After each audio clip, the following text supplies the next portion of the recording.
नमस्कार दोस्तों, मैं संतोष पटेल स्वागत करता हूं आपके अपने YouTube चैनल डिजिटल भंडार पर। आज की वीडियो में हम CPCT एग्जाम जनवरी 2023 के लिए कंप्यूटर से संबंधित इम्पोर्टेंट क्वेश्चन को तैयार करने वाले हैं। यह हमारा CPCT एग्जाम जनवरी 2023 के लिए पार्ट नंबर 2 है। इस वीडियो में हम CPCT एग्जाम के लिए कंप्यूटर से संबंधित 20 इंपोर्टेंट क्वेश्चंस को समझने वाले हैं। यदि आप CPCT एग्जाम की तैयारी कर रहे हैं या आप किसी भी कॉम्पिटिटिव एग्जाम के लिए कंप्यूटर से संबंधित क्वेश्चन तैयार करना चाहते हैं तो आप इस वीडियो के माध्यम से कंप्यूटर से संबंधित क्वेश्चन तैयार कर सकते हैं। चलिए शुरुआत करते हैं आज की वीडियो का। देखते हैं आज का हमारा पहला क्वेश्चन क्या है। पहला क्वेश्चन हमसे पूछा गया है, MS वर्ड में टेक्स्ट को डबल अंडरलाइन करने के लिए किस शॉर्टकट की का उपयोग किया जाता है। MS वर्ड में टेक्स्ट को डबल अंडरलाइन करने के लिए किस शॉर्टकट की का उपयोग किया जाता है। यह क्वेश्चन MS वर्ड से पूछा गया है। जब हम MS वर्ड में कोई टेक्स्ट टाइप करते हैं तो टेक्स्ट को आकर्षित बनाने के लिए हम टेक्स्ट की फॉर्मेटिंग करते हैं। फॉर्मेटिंग के अंतर्गत एक ऑप्शन होता है अंडरलाइन। अंडरलाइन करने पर टेक्स्ट के नीचे एक सिंगल लाइन शो होती है। फॉर एग्जाम्पल, आपने MS वर्ड में कोई टेक्स्ट लिखा है, टेक्स्ट को यदि आप अंडरलाइन करेंगे तो नीचे आपको एक लाइन शो की जाती है, एक लाइन, जो कि होता है नॉर्मल अंडरलाइन।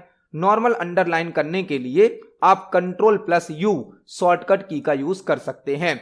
नॉर्मल जो अंडरलाइन होता है उसकी शॉर्टकट की होती है Ctrl+U, लेकिन हमसे यहां पर पूछा गया है टेक्स्ट को डबल अंडरलाइन करने की शॉर्टकट की क्या है। मतलब हमने जो टेक्स्ट सिलेक्ट किया है यदि उसमें हमें डबल अंडरलाइन शो करनी है तो हम कौन सी शॉर्टकट की यूज करेंगे। एक क्वेश्चन तो आपने यहां पर तैयार किया कि अंडरलाइन की शॉर्टकट की है Ctrl+U, लेकिन वह सिंगल लाइन से अंडरलाइन करता है।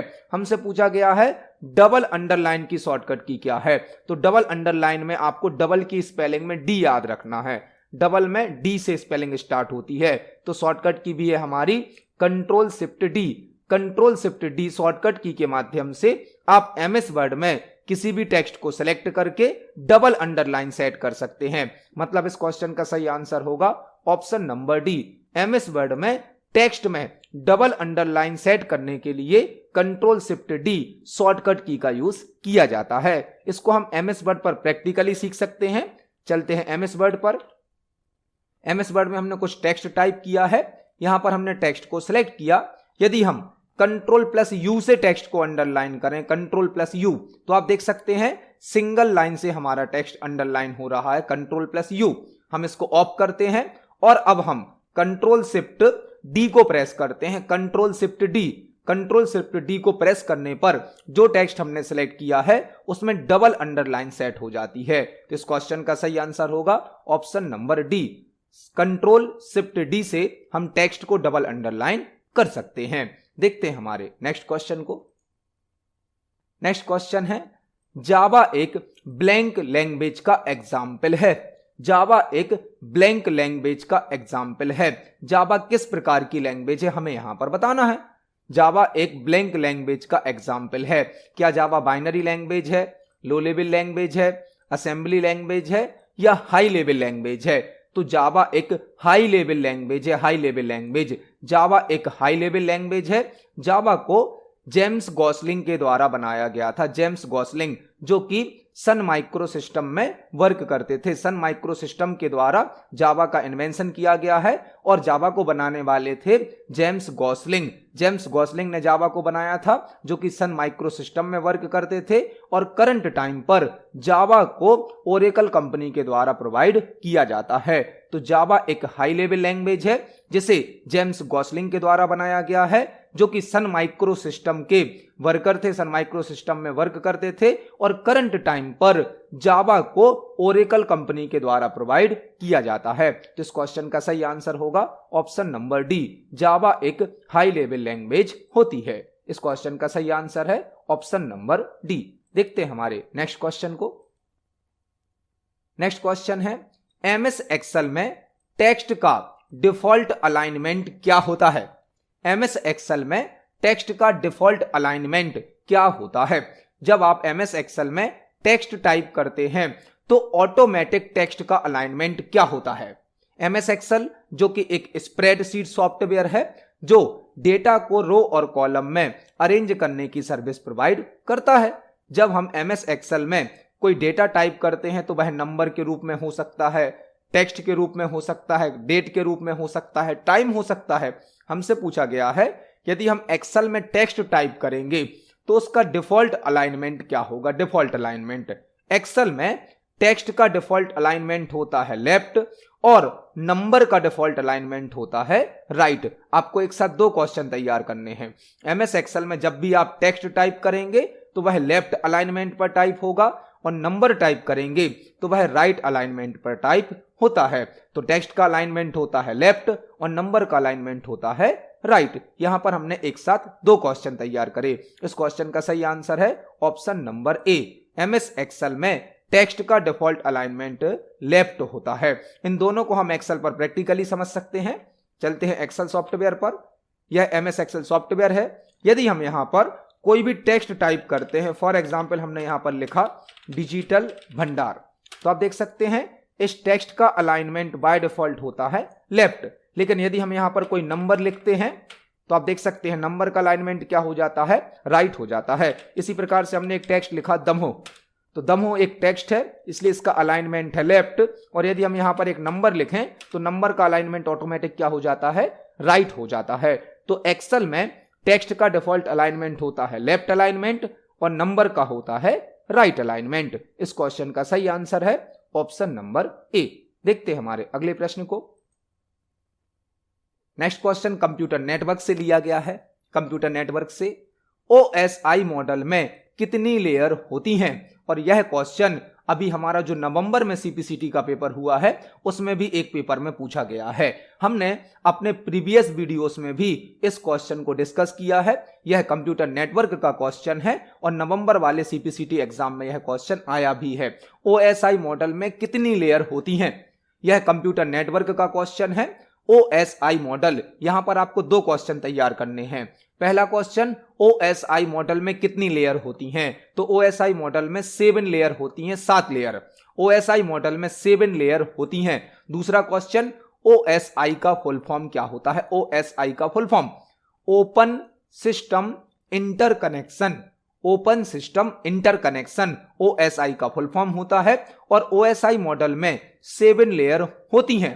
OSI मॉडल क्या होता है, OSI मॉडल कंप्यूटर नेटवर्क में वर्क करता है जो कि सोर्स के डेटा को डेस्टिनेशन तक डिलीवर करने के लिए रिस्पॉन्सिबल होता है। जब हम नेटवर्क में कोई डेटा एक्सचेंज करते हैं तो सोर्स से डेटा को डेस्टिनेशन तक पहुंचाने के लिए OSI मॉडल वर्क करता है। OSI का फुल फॉर्म होता है ओपन सिस्टम इंटरकनेक्शन और OSI मॉडल में टोटल 7 लेयर होती हैं। तो इस क्वेश्चन का सही आंसर होगा option number C. OSI model में 7 लेयर होती हैं। देखते हैं हमारे अगले प्रश्न को। नेक्स्ट क्वेश्चन है MS एक्सेल में न्यू वर्कशीट को इंसर्ट करने के लिए किस शॉर्टकट की का उपयोग किया जाता है। MS एक्सेल में न्यू वर्कशीट को इंसर्ट करने के लिए किस शॉर्टकट की का उपयोग किया जाता है। MS एक्सेल जो कि एक स्प्रेडशीट सॉफ्टवेयर है। वर्कशीट क्या होती है, वर्कशीट जब हम MS एक्सेल में एक फाइल बनाते हैं, MS एक्सेल के अंदर हमने एक फाइल बनाई, फाइल को कहा जाता है वर्कबुक। MS एक्सेल में बनने वाली फाइल को क्या कहा जाता है, वर्कबुक। आपसे यह चीजें भी पेपर में पूछी जाती हैं कि एक्सेल में बनने वाली फाइल को क्या कहा जाता है। तो एक्सेल में जो फाइल बनती है उसे क्या कहा जाता है, वर्कबुक। और वर्कबुक के अंदर जो पेज होता है, मतलब एक्सेल का जो पेज होता है उसे कहा जाता है वर्कशीट। वर्कशीट एक्सेल में जो फाइल बनती है वह वर्कबुक होती है और एक्सेल में जो पेज होता है उसे वर्कशीट कहा जाता है। हमसे पूछा गया है यदि हमें एक नई वर्कशीट ऐड करनी है, नई वर्कशीट इंसर्ट करनी है, तो हम कौन सी शॉर्टकट की का यूज करेंगे। MS एक्सेल में यदि आपको एक नई वर्कशीट ऐड करनी है तो आप शिफ्ट प्लस F11 शॉर्टकट की का यूज कर सकते हैं। Shift plus F11 MS excel में नई वर्कशीट ऐड करने के लिए शिफ्ट प्लस F11 शॉर्टकट की का यूज किया जाता है। तो इस क्वेश्चन का सही आंसर होगा option number D. Shift plus F11 से हम एक्सेल में नई वर्कशीट ऐड कर सकते हैं। इसको हम प्रैक्टिकली एक्सेल पर समझने वाले हैं, तो चलते हैं एक्सेल पर।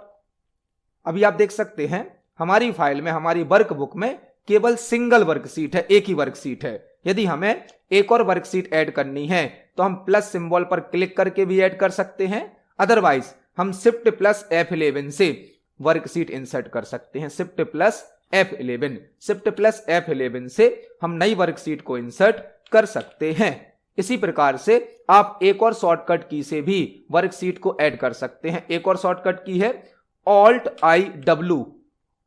I W से भी वर्कशीट इंसर्ट हो जाती है। आपको यहां पर दो शॉर्टकट की मिली। शिफ्ट प्लस F11 से हम वर्कशीट को इंसर्ट कर सकते हैं, इसके अलावा Alt plus I plus W से भी वर्कशीट इंसर्ट हो सकती है। दो शॉर्टकट की हैं जिनके माध्यम से हम वर्कशीट को ऐड कर सकते हैं। शिफ्ट प्लस F11, इसके अलावा Alt I W, इन दोनों शॉर्टकट की से हम वर्कशीट को इंसर्ट कर सकते हैं। तो इस क्वेश्चन का सही आंसर है ऑप्शन नंबर डी। देखते हैं हमारे अगले प्रश्न को। नेक्स्ट क्वेश्चन है, जावा प्रोग्राम का एक्सटेंशन क्या होता है? जावा प्रोग्राम का एक्सटेंशन क्या होता है? आज की वीडियो में ही हमने जावा से संबंधित एक क्वेश्चन देखा था कि जावा किस प्रकार की लैंग्वेज है। तो जावा एक हाई लेवल लैंग्वेज है जिसे जेम्स गॉसलिंग के द्वारा बनाया गया है। जब हम जावा में कोई प्रोग्राम बनाते हैं, कोई कोडिंग करते हैं और उसे सेव करते हैं, तो जावा प्रोग्राम का एक्सटेंशन क्या देना होता है? जब हम जावा में कोई प्रोग्राम बनाते हैं, कोडिंग करते हैं और जावा के प्रोग्राम को सेव करते हैं, तो प्रोग्राम को सेव करते समय हमें एक एक्सटेंशन देना होता है जो कि होता है .java। मतलब जावा में बनने वाले प्रोग्राम का एक्सटेंशन क्या होता है? .java। जावा प्रोग्राम का एक्सटेंशन होता है .java। लेकिन यदि आपसे क्वेश्चन पूछा जाता है जावा क्लास फाइल का एक्सटेंशन क्या होता है, आपको यहां पर दो चीजें समझनी होंगी। जावा प्रोग्राम का एक्सटेंशन होता है .java, लेकिन जब हम जावा का प्रोग्राम बनाते हैं और उस प्रोग्राम को कंपाइल करते हैं मतलब हाई लेवल लैंग्वेज से लो लेवल लैंग्वेज में बदलते हैं, तो अपने आप एक फाइल बन जाती है क्लास फाइल, जिसके अंदर बाइट कोड होता है, बाइट कोड। और क्लास फाइल का एक्सटेंशन होता है .class। जावा की क्लास फाइल का एक्सटेंशन होता है .class, जबकि जावा प्रोग्राम का एक्सटेंशन होता है .java। तो यहां पर आपको दो क्वेश्चन एक साथ तैयार करने हैं। जावा प्रोग्राम का एक्सटेंशन होता है .java, लेकिन जावा में जो क्लास फाइल बनती है उसका एक्सटेंशन होता है .class। तो इस क्वेश्चन का सही आंसर होगा option number C. Java program का एक्सटेंशन होता है .java। देखते हैं हमारे अगले प्रश्न को। नेक्स्ट क्वेश्चन है, पाइथन प्रोग्राम का एक्सटेंशन क्या होता है? पाइथन प्रोग्राम का, पाइथन जो कि एक प्रोग्रामिंग लैंग्वेज है, हाई लेवल लैंग्वेज है, 4th जनरेशन की प्रोग्रामिंग लैंग्वेज है। पाइथन एक प्रोग्रामिंग लैंग्वेज है, हाई लेवल की प्रोग्रामिंग लैंग्वेज है, 4th जनरेशन की प्रोग्रामिंग लैंग्वेज है। हमसे पूछा गया है पाइथन प्रोग्राम का एक्सटेंशन क्या होता है, मतलब जब हम पाइथन में कोई प्रोग्राम बनाएंगे तो उसका एक्सटेंशन क्या होगा। अभी हमने देखा जावा प्रोग्राम का एक्सटेंशन, अब हमसे पूछा गया है पाइथन प्रोग्राम का एक्सटेंशन क्या होता है। तो पाइथन में जब कोई प्रोग्राम बनाया जाता है तो उसका एक्सटेंशन होता है .py। पाइथन प्रोग्राम का एक्सटेंशन होता है .py। तो इस क्वेश्चन का सही आंसर होगा ऑप्शन नंबर ए। पाइथन प्रोग्राम का एक्सटेंशन होता है .py। देखते हैं हमारे अगले प्रश्न को। नेक्स्ट क्वेश्चन HTML से लिया गया है। HTML में ऑर्डर्ड लिस्ट क्रिएट करने के लिए किस टैग का उपयोग किया जाता है? HTML से यह क्वेश्चन लिया गया है। HTML जिसका फुल फॉर्म होता है hyper text markup language. Hyper text markup language, HTML एक मार्कअप लैंग्वेज है जिसके द्वारा वेब पेज तैयार किए जाते हैं। वेब पेज, यदि हमें कोई वेब पेज बनाना है तो हम HTML लैंग्वेज का यूज कर सकते हैं। HTML के द्वारा स्टैटिक वेब पेज बनाए जाते हैं, वेब पेज। और HTML का फुल फॉर्म होता है hyper text markup language. HTML के द्वारा वेब पेज बनाए जाते हैं जो कि होते हैं स्टैटिक वेब पेज। HTML में लिस्ट बनाने के लिए 3 प्रकार के टैग यूज किए जाते हैं। HTML में हमें कोई लिस्ट बनानी है तो हम 3 प्रकार के टैग यूज करेंगे। एक होता है OL मतलब होता है ऑर्डर्ड लिस्ट। एक होता है UL मतलब होता है अनऑर्डर्ड लिस्ट। और एक टैग होता है DL मतलब डेफिनेशन लिस्ट। HTML में हम 3 प्रकार की लिस्ट बना सकते हैं। OL ऑर्डर्ड लिस्ट के लिए, UL अनऑर्डर्ड लिस्ट के लिए और DL डेफिनेशन लिस्ट के लिए। LI टैग से लिस्ट में आइटम को ऐड किया जाता है, लिस्ट में आइटम को जोड़ा जाता है। हमसे पूछा गया है ऑर्डर्ड लिस्ट बनाने के लिए कौन सा टैग यूज होगा, तो ऑर्डर्ड लिस्ट बनाने के लिए OL टैग यूज होगा, OL। और यदि अनऑर्डर्ड लिस्ट बनानी है तो UL टैग, डेफिनेशन लिस्ट बनानी है तो DL टैग। इस क्वेश्चन का सही आंसर होगा ऑप्शन नंबर ए, OL टैग के द्वारा HTML में ऑर्डर्ड लिस्ट को तैयार किया जाता है। इस क्वेश्चन का सही आंसर है ऑप्शन नंबर ए। देखते हैं हमारे अगले क्वेश्चन को। नेक्स्ट क्वेश्चन है MS एक्सेल में कंप्लीट कॉलम को सिलेक्ट करने के लिए किस शॉर्टकट की का उपयोग किया जाता है। MS एक्सेल में कंप्लीट कॉलम को सिलेक्ट करने के लिए किस शॉर्टकट की का उपयोग किया जाता है।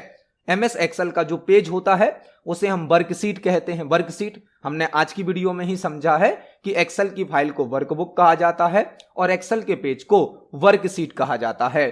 जो वर्कशीट होती है वह मल्टीपल रो और कॉलम का कलेक्शन होती है। एक वर्कशीट में मल्टीपल रो होती है, मल्टीपल कॉलम होते हैं। हमसे पूछा गया है यदि हमें एक कंप्लीट कॉलम को सिलेक्ट करना है तो हम कौन सी शॉर्टकट की का यूज करेंगे। यदि आपको MS एक्सेल में एक कंप्लीट कॉलम को सिलेक्ट करना है तो शॉर्टकट की होती है control plus space. Control plus space shortcut की से आप एक्सेल में एक कंप्लीट कॉलम को सिलेक्ट कर सकते हैं। और यदि आपको कंप्लीट रो को सिलेक्ट करना है तो आप शिफ्ट प्लस स्पेस का यूज कर सकते हैं। यहां पर एक साथ दो क्वेश्चन तैयार करने मिले हमें। एक्सेल में यदि कंप्लीट कॉलम को सिलेक्ट करना है तो कंट्रोल प्लस स्पेस का यूज किया जाता है और यदि हमें कंप्लीट रो को सिलेक्ट करना है तो शिफ्ट प्लस स्पेस का यूज किया जाता है। इस क्वेश्चन का सही आंसर होगा ऑप्शन नंबर ए। एक्सेल में कंप्लीट कॉलम को सिलेक्ट करने के लिए कंट्रोल प्लस स्पेस का यूज किया जाता है। हम इन दोनों शॉर्टकट की को एक्सेल पर प्रैक्टिकली समझने वाले हैं। यह एक्सेल सॉफ्टवेयर है। अभी हमारा कर्सर कॉलम नंबर डी पर है। अभी हमने कॉलम नंबर डी पर कर्सर रखा है। यदि हमें इस पूरे कॉलम को सिलेक्ट करना है तो हम कंट्रोल के साथ स्पेस को प्रेस करेंगे। कंट्रोल प्लस स्पेस से आप देख सकते हैं कंप्लीट कॉलम सिलेक्ट हो जाता है, कंट्रोल प्लस स्पेस। और यदि आपको पूरी रो सिलेक्ट करनी है, पूरी रो, तो शिफ्ट प्लस स्पेस से आप रो को सिलेक्ट कर सकते हैं। शिफ्ट प्लस स्पेस से रो सिलेक्ट हो जाती है और कंट्रोल प्लस स्पेस से कॉलम सिलेक्ट हो जाता है। तो इस क्वेश्चन का सही आंसर है ऑप्शन नंबर ए। देखते हैं हमारे अगले प्रश्न को। नेक्स्ट क्वेश्चन है निम्न में से किस टोपोलॉजी में सभी क्लाइंट्स सिंगल केबल के माध्यम से सर्वर से कनेक्ट होते हैं।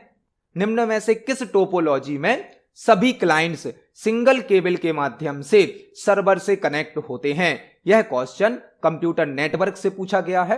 कंप्यूटर नेटवर्क से सबसे पहले आपको यह समझना होगा कि टोपोलॉजी क्या होती है। टोपोलॉजी एक कंप्यूटर नेटवर्क में यूज होने वाले सभी कंपोनेंट्स का प्रॉपर अरेंजमेंट होती है। मतलब जब एक कंप्यूटर नेटवर्क बनाया जाता है तो उस नेटवर्क में कई प्रकार के कंपोनेंट यूज किए जाते हैं, कई प्रकार के घटक यूज किए जाते हैं। उन सभी को प्रॉपरली अरेंज करने के लिए टोपोलॉजी का यूज किया जाता है। टोपोलॉजी कई प्रकार की होती हैं, जैसे कि बस topology, star topology, mesh topology, ring topology, tree topology, hybrid topology. हमसे पूछा गया है निम्न में से किस टोपोलॉजी में सभी क्लाइंट्स सिंगल केबल के माध्यम से सर्वर से कनेक्ट होते हैं। वह होती है बस टोपोलॉजी। बस टोपोलॉजी में एक हमारा मेन सर्वर होता है।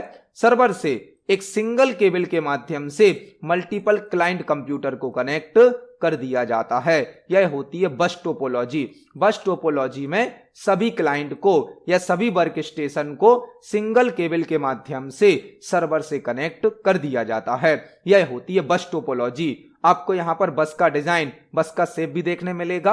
एक वायर के माध्यम से, सिंगल केबल के माध्यम से सभी नोड को, सभी वर्क स्टेशन को या सभी क्लाइंट को सर्वर से कनेक्ट कर दिया जाता है। तो सिंगल केबल का यूज होता है बस टोपोलॉजी में, जिसमें एक केबल से सभी कंप्यूटर आपस में कनेक्ट होते हैं। तो इस क्वेश्चन का सही आंसर है option number B. Bus topology में सभी क्लाइंट को सिंगल केबल के माध्यम से कनेक्ट किया जाता है। देखते हैं हमारे अगले प्रश्न को। नेक्स्ट क्वेश्चन है पावर पॉइंट में डुप्लीकेट स्लाइड के लिए किस शॉर्टकट की का उपयोग किया जाता है? पावर पॉइंट में डुप्लीकेट स्लाइड के लिए किस शॉर्टकट की का उपयोग किया जाता है? पावर पॉइंट जो कि एक प्रेजेंटेशन सॉफ्टवेयर होता है, यदि हमें कोई प्रेजेंटेशन बनाना है तो हम पावर पॉइंट का यूज कर सकते हैं। पावर पॉइंट में जो फाइल बनती है उसे प्रेजेंटेशन कहा जाता है और पावर पॉइंट में जो पेज यूज होता है उसे स्लाइड कहा जाता है। पावर पॉइंट की फाइल को प्रेजेंटेशन कहा जाता है और पावर पॉइंट के पेज को स्लाइड कहा जाता है। हमसे पूछा गया है यदि हमें एक स्लाइड की डुप्लीकेट स्लाइड बनानी है, मतलब एक स्लाइड की ही दूसरी कॉपी बनानी है, तो हम कौन सी शॉर्टकट की का यूज करेंगे? वैसे एक स्लाइड को कॉपी करने के लिए आप कंट्रोल सी कंट्रोल भी का भी यूज कर सकते हैं। कंट्रोल सी कंट्रोल भी से आपको क्या करना होगा, स्लाइड को कॉपी करेंगे फिर पेस्ट करेंगे, लेकिन उसमें 2 स्टेप यूज होते हैं। हमें यहां पर बताना है डुप्लीकेट स्लाइड बनानी है, उसके लिए शॉर्टकट की होती है कंट्रोल+D। कंट्रोल+D से आप डायरेक्ट एक स्लाइड की डुप्लीकेट कॉपी तैयार कर सकते हैं, जबकि कंट्रोल सी कंट्रोल भी करना पड़ेगा आपको। मतलब पहले स्लाइड कॉपी करेंगे फिर आप उसको पेस्ट करेंगे। इससे अच्छा है कंट्रोल+D। यहां पर आपको 4 शॉर्टकट की मिली हैं। कंट्रोल+B बोल्ड करने के लिए होती है, कंट्रोल+C कॉपी करने के लिए होती है, कंट्रोल+M से पावर पॉइंट में नई स्लाइड को ऐड किया जाता है, न्यू स्लाइड को, और कंट्रोल+D डुप्लीकेट की शॉर्टकट की होती है, डुप्लीकेट की। यह चारों शॉर्टकट की हमने पावर पॉइंट सॉफ्टवेयर के अनुसार समझी हैं। कंट्रोल+B बोल्ड के लिए, कंट्रोल+C कॉपी के लिए, कंट्रोल+D डुप्लीकेट के लिए और कंट्रोल+M नई स्लाइड को इंसर्ट करने के लिए। इस क्वेश्चन का सही आंसर है ऑप्शन नंबर सी। इसको हम पावर पॉइंट पर प्रैक्टिकली समझ सकते हैं। यह हमारा पावर पॉइंट प्रेजेंटेशन है जिसमें अभी हमारी यह स्लाइड सिलेक्ट है। यदि हम कंट्रोल+D करते हैं तो आप देख सकते हैं उसी स्लाइड की एक और कॉपी तैयार हो गई है। हमने एक बार और कंट्रोल+D किया तो आप देख सकते हैं एक ही स्लाइड की यहां पर 3 कॉपी तैयार हो गई हैं। तो डुप्लीकेट स्लाइड की शॉर्टकट की होती है कंट्रोल+D। इस क्वेश्चन का सही आंसर है ऑप्शन नंबर सी। देखते हैं हमारे नेक्स्ट क्वेश्चन को। नेक्स्ट क्वेश्चन है विंडोज ऑपरेटिंग सिस्टम में हेल्प के लिए किस शॉर्टकट की का उपयोग किया जाता है? बहुत ही बेसिक सा और सिंपल सा क्वेश्चन है। विंडोज ऑपरेटिंग सिस्टम में यदि हमें कोई हेल्प लेनी है तो हम किस शॉर्टकट की का उपयोग करेंगे? मैक्सिमम सॉफ्टवेयर में, मतलब अधिकतम सॉफ्टवेयर में हेल्प के लिए एक ही शॉर्टकट की होती है F1। आप जो भी सॉफ्टवेयर यूज कर रहे हैं, मैक्सिमम सॉफ्टवेयर में हेल्प के लिए एक ही शॉर्टकट की होती है F1। F1 फंक्शन की के माध्यम से या F1 शॉर्टकट की के माध्यम से हम हेल्प को प्राप्त कर सकते हैं। तो विंडोज ऑपरेटिंग सिस्टम में हेल्प के लिए F1 शॉर्टकट की का उपयोग किया जाता है। इस क्वेश्चन का सही आंसर है ऑप्शन नंबर ए। देखते हैं हमारे नेक्स्ट क्वेश्चन को। नेक्स्ट क्वेश्चन है निम्न में से कौन एक ऑपरेटिंग सिस्टम का एग्जाम्पल नहीं है? निम्न में से कौन एक ऑपरेटिंग सिस्टम का एग्जाम्पल नहीं है? ऑपरेटिंग सिस्टम क्या होता है? ऑपरेटिंग सिस्टम एक सिस्टम सॉफ्टवेयर होता है। ऑपरेटिंग सिस्टम एक सिस्टम सॉफ्टवेयर होता है जो कि हमारे कंप्यूटर सिस्टम का मेन सॉफ्टवेयर होता है। जब हमारे कंप्यूटर में ऑपरेटिंग सिस्टम को इंस्टॉल कर दिया जाता है उसके बाद ही हम अपने कंप्यूटर सिस्टम पर एप्लीकेशन सॉफ्टवेयर को रन कर सकते हैं। मतलब ऑपरेटिंग सिस्टम हमारे कंप्यूटर सिस्टम का एक मेन सॉफ्टवेयर होता है जो कि एक सिस्टम सॉफ्टवेयर भी है। हमसे पूछा गया है निम्न में से कौन एक ऑपरेटिंग सिस्टम का एग्जाम्पल नहीं है? तो विंडोज तो एक ऑपरेटिंग सिस्टम है, लाइनेक्स भी एक ऑपरेटिंग सिस्टम है, एंड्रॉयड भी एक ऑपरेटिंग सिस्टम है जो कि आप मोबाइल में, स्मार्टफोन में यूज करते हैं, लेकिन डिस्क डिफ्रेगमेंटर ऑपरेटिंग सिस्टम नहीं है। डिस्क डिफ्रेगमेंटर एक यूटिलिटी सॉफ्टवेयर है। डिस्क डिफ्रेगमेंटर एक ऑपरेटिंग सिस्टम नहीं है, यह एक यूटिलिटी सॉफ्टवेयर है जो कि आपके कंप्यूटर सिस्टम का मेंटेनेंस करता है, कंप्यूटर सिस्टम की परफॉर्मेंस को बढ़ा देता है। तो इस क्वेश्चन का सही आंसर होगा option number D. Disc defragmenter operating system का एग्जाम्पल नहीं है। देखते हैं हमारे अगले प्रश्न को। नेक्स्ट क्वेश्चन है एमएस वर्ड में फॉर्मेटिंग को रीसेट करने के लिए किस शॉर्टकट की का उपयोग किया जाता है? एमएस वर्ड में फॉर्मेटिंग को रीसेट करने के लिए किस शॉर्टकट की का उपयोग किया जाता है? मतलब MS वर्ड में यदि आपने किसी टेक्स्ट की कोई फॉर्मेटिंग करी है और आप फॉर्मेटिंग को हटाना चाहते हैं, फॉर्मेटिंग को रिमूव करना चाहते हैं, तो आप कौन सी शॉर्टकट की का उपयोग करेंगे? MS वर्ड में जब हम कोई टेक्स्ट टाइप करते हैं तो टेक्स्ट को अट्रैक्टिव बनाने के लिए, आकर्षित बनाने के लिए हम उस टेक्स्ट की फॉर्मेटिंग करते हैं। फॉर्मेटिंग जो हमने अप्लाई करी है, यदि हमें सभी प्रकार की फॉर्मेटिंग एक साथ हटानी है, मतलब टेक्स्ट की सभी प्रकार की फॉर्मेटिंग को हटाना है, तो हम कौन सी शॉर्टकट की यूज करेंगे? MS वर्ड में यदि आपको फॉर्मेटिंग हटानी है तो एक ऑप्शन होता है clear all formatting. Clear all formatting, MS word में एक ऑप्शन होता है क्लियर ऑल फॉर्मेटिंग, जो कि होम टैब के अंतर्गत प्राप्त होता है, जिसकी शॉर्टकट की होती है Ctrl+स्पेस। यदि आपने MS वर्ड में किसी टेक्स्ट पर कोई फॉर्मेटिंग अप्लाई करी है और आपको वह फॉर्मेटिंग रिमूव करनी है, फॉर्मेटिंग को हटाना है, तो एक ऑप्शन यूज किया जाता है क्लियर ऑल फॉर्मेटिंग, जिसकी शॉर्टकट की होती है Ctrl+स्पेस। Ctrl+स्पेस इस क्वेश्चन का सही आंसर है। इसको हम MS वर्ड पर प्रैक्टिकली भी समझ सकते हैं। चलते हैं MS वर्ड पर। यहां पर हमने एक टेक्स्ट को सिलेक्ट किया जो कि अंडरलाइन है, इसमें कलर सेट कर दिया, इसकी साइज को इंक्रीज कर दिया, इसे बोल्ड कर दिया। यह हमारा टेक्स्ट है जिस पे हमने कई प्रकार की फॉर्मेटिंग अप्लाई करी है। अब यदि हमें इस फॉर्मेटिंग को हटाना है और टेक्स्ट को नॉर्मल करना है, तो हम एक ऑप्शन यूज कर सकते हैं होम टैब के अंतर्गत क्लियर ऑल फॉर्मेटिंग। ऑप्शन का नाम होता है क्लियर ऑल फॉर्मेटिंग। आप इस ऑप्शन पर क्लिक करके भी इसे यूज कर सकते हैं, अदरवाइज आप कंट्रोल के साथ स्पेस प्रेस करें, Ctrl+स्पेस। आपने जो भी फॉर्मेटिंग अप्लाई करी है वह सभी फॉर्मेटिंग ऑटोमेटिक हट जाएगी, मतलब फॉर्मेटिंग रीसेट हो जाएगी। तो इस क्वेश्चन का सही आंसर होगा ऑप्शन नंबर सी, Ctrl+स्पेस फॉर्मेटिंग को रीसेट करने की शॉर्टकट की होती है। देखते हैं हमारे अगले प्रश्न को। नेक्स्ट क्वेश्चन है फादर ऑफ HTML किसे कहा जाता है? फादर ऑफ HTML किसे कहा जाता है? आज की वीडियो में ही हमने HTML से संबंधित 2 क्वेश्चन पहले भी समझे, एक और क्वेश्चन हमें मिला फादर ऑफ HTML किसे कहा जाता है?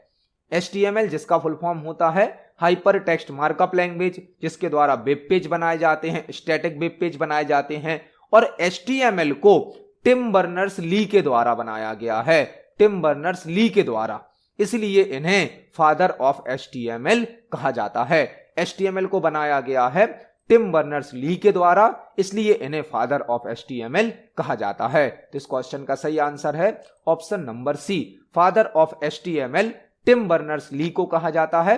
आपसे यह क्वेश्चन इस प्रकार भी पूछा जा सकता है कि HTML का आविष्कार किसने किया है या HTML को किसके द्वारा बनाया गया है?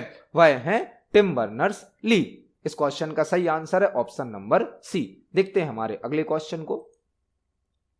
नेक्स्ट क्वेश्चन है DBMS में DBA का फुल फॉर्म क्या होता है?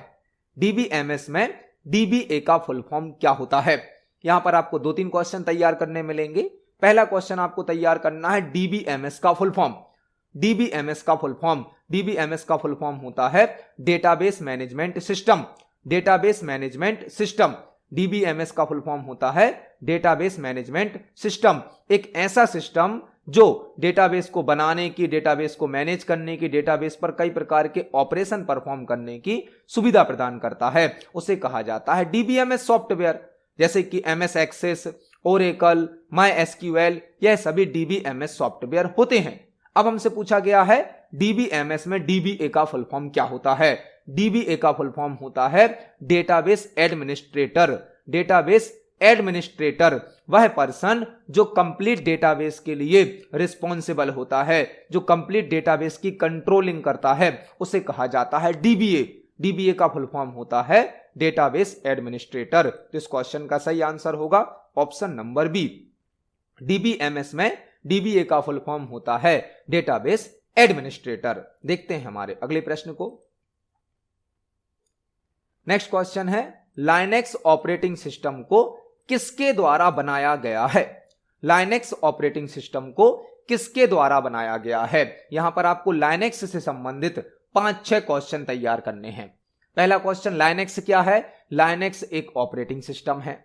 लाइनेक्स एक सिस्टम सॉफ्टवेयर भी है, सिस्टम सॉफ्टवेयर भी है, और लाइनेक्स एक ओपन सोर्स सॉफ्टवेयर है, ओपन सोर्स। लाइनेक्स एक फ्री सॉफ्टवेयर है और लाइनेक्स को लिनस टोरवाल्ड्स के द्वारा बनाया गया है, लिनस टोरवाल्ड्स। और कब बनाया गया था? लाइनेक्स का पहला वर्जन 1991 में रिलीज किया गया था।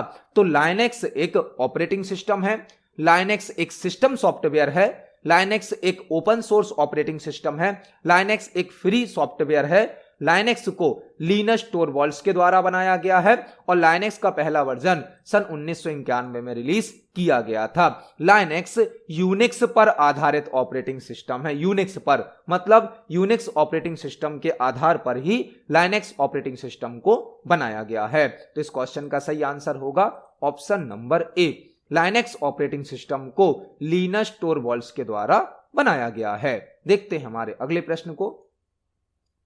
नेक्स्ट क्वेश्चन है, निम्न में से कौन सा HTML का रूट एलिमेंट है?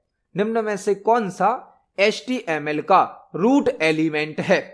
जब हम HTML में कोई वेब पेज बनाते हैं, कोई प्रोग्राम बनाते हैं, कोई कोडिंग करते हैं, तो हमें HTML के कई टैग यूज करने होते हैं। जो HTML है वह टैग के माध्यम से वेब पेज बनाता है। कई प्रकार के टैग यूज होते हैं। हमसे पूछा गया है निम्न में से कौन सा HTML का रूट एलिमेंट है, मतलब पहला टैग है। टैग को ही एलिमेंट कहा जाता है। HTML के अंदर कई प्रकार के टैग यूज होते हैं। हमसे पूछा गया है HTML में कौन सा रूट एलिमेंट होता है या कौन सा रूट टैग होता है। तो जब आप HTML में कोई प्रोग्राम बनाएंगे, कोई कोडिंग करेंगे, तो सबसे पहले आपको HTML टैग लगाना होता है। अदर सभी टैग इसी टैग के अंदर लगाए जाते हैं। मतलब इस क्वेश्चन का आंसर क्या होगा?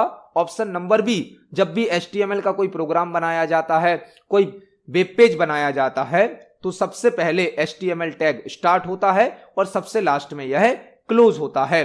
अदर सभी टैग इसी टैग के अंदर लगाए जाते हैं। मतलब HTML का जो कोड होता है वह HTML टैग से ही शुरू होता है। यह हमारा पहला टैग होता है, रूट टैग। तो इस क्वेश्चन का सही आंसर होगा option number B, HTML tag HTML का रूट एलिमेंट या फर्स्ट टैग होता है। देखते हैं हमारे अगले क्वेश्चन को। नेक्स्ट क्वेश्चन है, वर्डपैड सॉफ्टवेयर में क्रिएट होने वाली फाइल का एक्सटेंशन क्या होता है? वर्डपैड सॉफ्टवेयर में क्रिएट होने वाली फाइल का एक्सटेंशन क्या होता है? वर्डपैड जो कि एक एसेसरीज सॉफ्टवेयर होता है। विंडोज ऑपरेटिंग सिस्टम के साथ वर्डपैड सॉफ्टवेयर फ्री होता है, जो कि हमें टाइपिंग करने की, फॉर्मेटिंग करने की सुविधा देता है। और वर्डपैड में जो फाइल बनती है उसका एक्सटेंशन होता है .rtf। RTF का फुल फॉर्म क्या होता है? Rich text format. Rich text format. WordPad software में जो फाइल बनती है उसका एक्सटेंशन होता है .rtf और RTF का फुल फॉर्म होता है रिच टेक्स्ट फॉर्मेट। यहां पर आपको एक क्वेश्चन और तैयार करना है। .txt नोटपैड सॉफ्टवेयर का एक्सटेंशन होता है। नोटपैड सॉफ्टवेयर में जो फाइल बनती है उसका एक्सटेंशन होता है .txt। तो यहां पर एक साथ हमने दो क्वेश्चन तैयार करे। वर्डपैड का एक्सटेंशन होता है .rtf और नोटपैड का होता है .txt। तो इस क्वेश्चन का सही आंसर है ऑप्शन नंबर डी। आज की वीडियो में हमने CPCT एग्जाम के लिए और सभी प्रकार के कॉम्पिटिटिव एग्जाम के लिए 20 इंपोर्टेंट कंप्यूटर के क्वेश्चंस को समझा। जब हम एक क्वेश्चन को समझते हैं तो उससे संबंधित हमें 2-3 क्वेश्चन और भी तैयार करने मिल जाते हैं। आप इन सभी क्वेश्चन को पढ़ें, समझें। यदि आपका कोई क्वेश्चन है, कोई डाउट है तो कमेंट सेक्शन में जरूर पूछिए। वीडियो पसंद आता है तो वीडियो को लाइक करें, ज्यादा से ज्यादा शेयर करें। मिलते हैं अगली वीडियो में। धन्यवाद।